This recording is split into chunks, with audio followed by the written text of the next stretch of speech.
नमस्कार, news state देख रहे हैं आप और मैं हूं आपके साथ आशीष पांडे। 2022 विधानसभा चुनाव, 403 विधानसभा सीट, कई दल, हजारों दावे। विकास का मुद्दा भारी पड़ेगा या जातीय समीकरण राजनीति को विस्तार देंगे? आपके विधानसभा क्षेत्र का क्या है हाल? क्या है विकास की सूरत हाल? आपके विधानसभा क्षेत्र की पूरी पड़ताल 403 में। आज बात अलीगढ़ विधानसभा सीट की।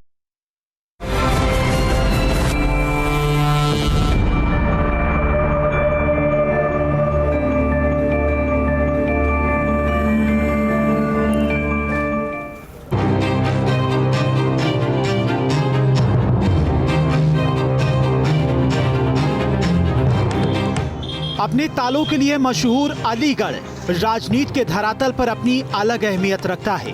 गंगा और यमुना के दोआब में स्थित अलीगढ़ जिले में 7 विधानसभा सीट हैं। जिले का शहरी क्षेत्र अलीगढ़ विधानसभा क्षेत्र में आता है। यहाँ बीजेपी के संजीव राजा विधायक हैं। 2017 विधानसभा चुनाव में संजीव राजा को 1,13,752 वोट मिले। उनके निकटतम प्रतिद्वंदी जफर आलम को 98,312 वोट मिले। 2017 से पहले आखिरी बार 1993 में बीजेपी को जीत मिली थी। इसके बाद हुए चुनाव में बीजेपी को अलीगढ़ सीट पर कामयाबी नहीं मिली। 1996, 2007 और 2012 चुनाव में समाजवादी पार्टी ने जीत हासिल की, जबकि 2002 विधानसभा चुनाव में कांग्रेस ने कामयाबी हासिल की। अलीगढ़ विधानसभा क्षेत्र में मुस्लिम वोटर्स निर्णायक भूमिका में हैं। यहाँ मुस्लिम वोटर्स करीब 98,000, जाटो मतदाता करीब 46,000, ब्राह्मण 24,000, महौर 41,000 और वाल्मीकि 21,000 हैं और कुल मतदाताओं की संख्या 3,77,067 है। शहरी क्षेत्र होने के चलते अलीगढ़ में जाम, टूटी सड़कें प्रमुख समस्याओं में से एक है। अतिक्रमण भी बड़ी समस्या है, जिसे दूर करने की मांग लंबे वक्त से हो रही है। नई सड़कें तो अभी टूटी पड़ी हैं, बनने का तो कुछ लग ही नहीं रहा। सब टूटी पड़ी हैं सड़कें, लोग एक्सीडेंटल हो रहे हैं और लोग पीड़ित हैं उन सड़कों से। स्कूल के बच्चे हों, चाहे 4 व्हीलर वाले हों, चाहे पैदल चलने वाले लोग हों। दोबारा विधायक चाहेंगे? विधायक मुझे नहीं लगता, जनता नहीं चुनेगी इनको। शहर विधानसभा में चहुमुखी विकास कराया है और कई काम तो विशेष जो ऐतिहासिक हमारी धरोहर अचल सरोवर, इसको स्मार्ट सिटी में प्रयास करके उसको सम्मिलित करवाया है। बीते वक्त में अलीगढ़ विधानसभा क्षेत्र में तमाम काम किए गए। हालांकि अभी भी अलीगढ़ क्षेत्र में सड़कों की स्थिति बहुत बेहतर नहीं है। जल निकासी, शिक्षा, स्वास्थ्य सेवाओं को लेकर जनता के अपने सवाल हैं। माना जा रहा है कि ये मुद्दा 2022 की महासमर में अहम भूमिका निभा सकते हैं। अलीगढ़ से प्रदीप सारस्वत के साथ टीम न्यूज स्टेट। अब देखिए कि 4.5 साल की उपलब्धियों पर विधायक संजीव राजा का क्या कुछ कहना है।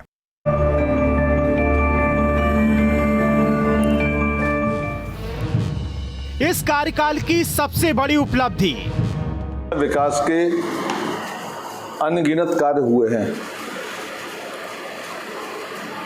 यदि हम विधायक निधि की बात करें तो विधायक निधि से सबसे पहले हमने 2017-18 की विधायक निधि से अपनी शहर विधानसभा के संवेदनशील क्षेत्रों में 20 लाख रुपए से लगभग 55 कैमरों की स्थापना कराई थी। अलीगढ़ में एक ऐतिहासिक गौशाला हमारे नगला मसानी क्षेत्र में स्थित है, 2 मंजिला गौशाला जिसको कहा जाता है। मैं समझता हूँ एकमात्र प्रदेश में 2 मंजिला गौशाला होगी। उस गौशाला के लिए भी हमारी विधायक निधि से 10 लाख रुपए से एक हॉल का निर्माण कराने का सौभाग्य भी हमको प्राप्त हुआ। विपक्ष के आरोपों पर क्या कहेंगे? अभी जो मैंने सारी चीजें बताई, इन विद्यालयों को दिया, रामलीला मैदान को दिया, गौशाला को दिया, वो कहाँ से दिया? एक बात। और दूसरी बात, मैं आपको सूची दूंगा जब आवश्यकता पड़ेगी तो। हमारे प्रयासों से लगभग मैं समझता हूं कि 30 करोड़ के आसपास विधायक निधि तो हमको मिली, लगभग 8.5 करोड़। अकेले 20 करोड़ के आसपास के काम मैंने नगर निगम अलीगढ़ से करवाए हैं। इस बार जीते तो क्या करेंगे? मेरा मानना है कि कोई व्यक्ति संपूर्ण नहीं है और कोई एक कार्यकाल में सारी समस्याओं का समाधान नहीं करा सकता। यदि ऐसा हुआ होता तो देश की आज़ादी के 75वें वर्ष में हम प्रवेश कर रहे हैं, उसके बाद भी आज भी बहुत सी आवश्यकताओं की आवश्यकता है। अभी शहर में जो सबसे बड़ी समस्या है वो जाम की समस्या मुझे लगती है। जाम से निजात दिलाने के लिए कई बार प्रयास हुए हैं, कई मीटिंग भी हुई हैं, लेकिन बहुत सी दिक्कतों के कारण उनका क्रियान्वयन नहीं हो पाया। मुझे लगता है कि आने वाले समय में शहरों के, मेरी विधानसभा क्षेत्र के लगभग 14 चौराहे ऐसे हैं जिनका सौंदर्यीकरण होना है। हालांकि विपक्ष विधायक संजीव राजा के दावों से इत्तेफाक नहीं रखता।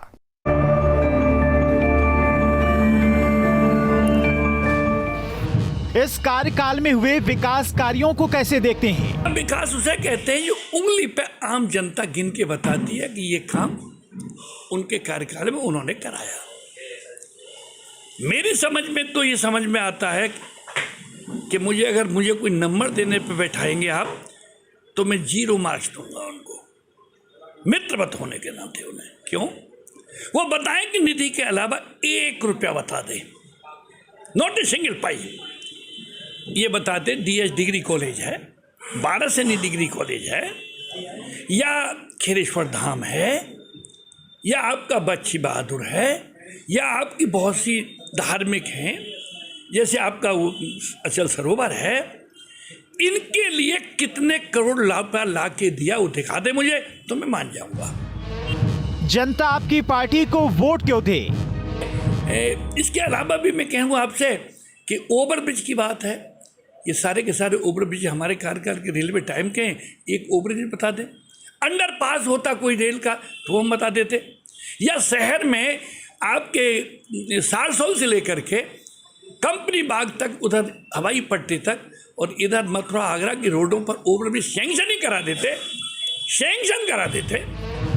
आपकी पार्टी जीती तो क्या प्राथमिकता होगी?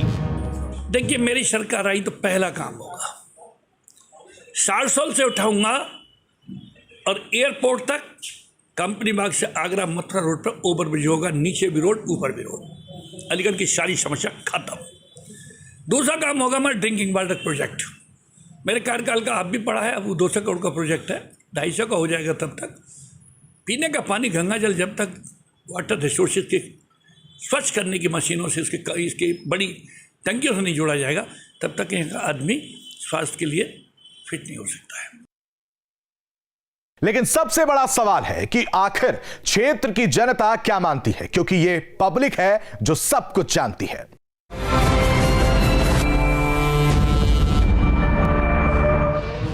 क्या इलाके में हुए विकास से आप संतुष्ट हैं? उन्होंने इस शहर की जो आमजन की समस्याएं हैं उसको लेकर वाकई में अतुलनीय कार्य किए हैं, जो कि शहर के इतिहास में लिखे जाएंगे। अलीगढ़ को, शहर को स्मार्ट सिटी बनाने में उनका महत्वपूर्ण योगदान रहा। उन्होंने, और स्मार्ट सिटी के जो कार्य हो रहे हैं उस पर, हर एक कार्य पर उनकी गहरी निगाह है। हमारे महापुरुषों के नाम पे उनके स्मृति द्वार बनवाएं, जो हमारे लिए बहुत ही प्रेरणादायी रहेंगे। और माननीय विधायक जी ने सड़कों के तमाम जाल बिछाए हैं, तमाम अलीगढ़ की जो जनता की जो समस्याएं उनको समाधान कराने का प्रयास किया है। और मैं समझता हूँ माननीय विधायक जी ने अपने कार्यकाल में बहुत ही अच्छे काम करे हैं सर। देखिए, जिस प्रकार शहर के विधायक भारतीय जनता पार्टी सत्ता में और यूपी में बैठी है, उस प्रकार नगर विधायक जी का कोई काम नहीं हुआ। स्मार्ट सिटी का नाम पर खाली दिखावा हुआ है, और स्मार्ट सिटी के नाम पर पूरे शहर की सड़कें टूटी पड़ी हैं। क्या विधायक ने अपने सारे वादे पूरे किए?